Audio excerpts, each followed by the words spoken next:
reinforced concrete. Yeah. That'd be 33 feet. Okay. These bombs would penetrate that. Interesting. Okay. And then I told them that we also had the T-12 bomb. The T-12 bomb is known as the super blockbuster or the cloud maker bomb. So we developed that bomb because we were thinking about using it in Japan. Oh, okay. Before the nuclear bomb. Yeah. So we had the T-12 bomb.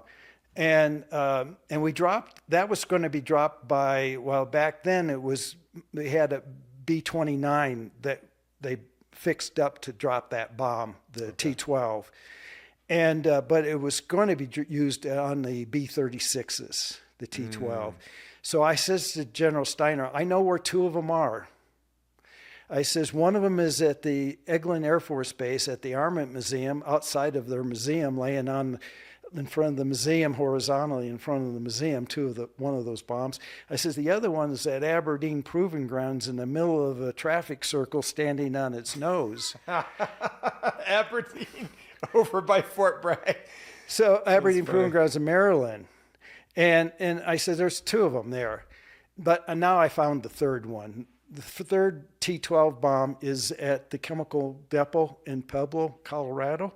Okay. It's on display. So there's actually three. And the one at Aberdeen now is at Fort Lee. They moved that. Oh, okay. Fort Lee, Virginia. But I said you could fill them up with explosives and use them.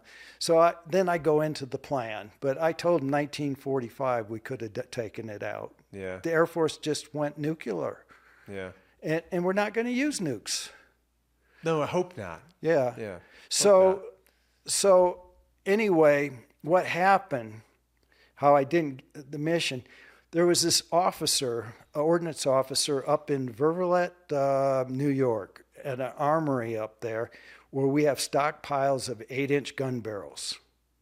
Okay. So this officer was looking at those 8-inch gun barrels, and he said, boy, you could take an 8-inch gun barrel and make a good bomb out of it.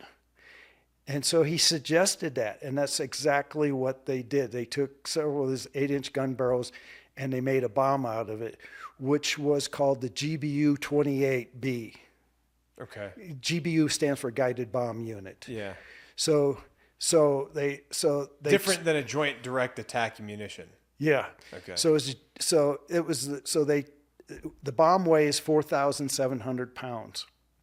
So more kinetic energy. Oh, because it's heavier. Yeah, it's made out of an 8-inch gun barrel. They just put, filled with explosives, put a fin system on it, put, fusing system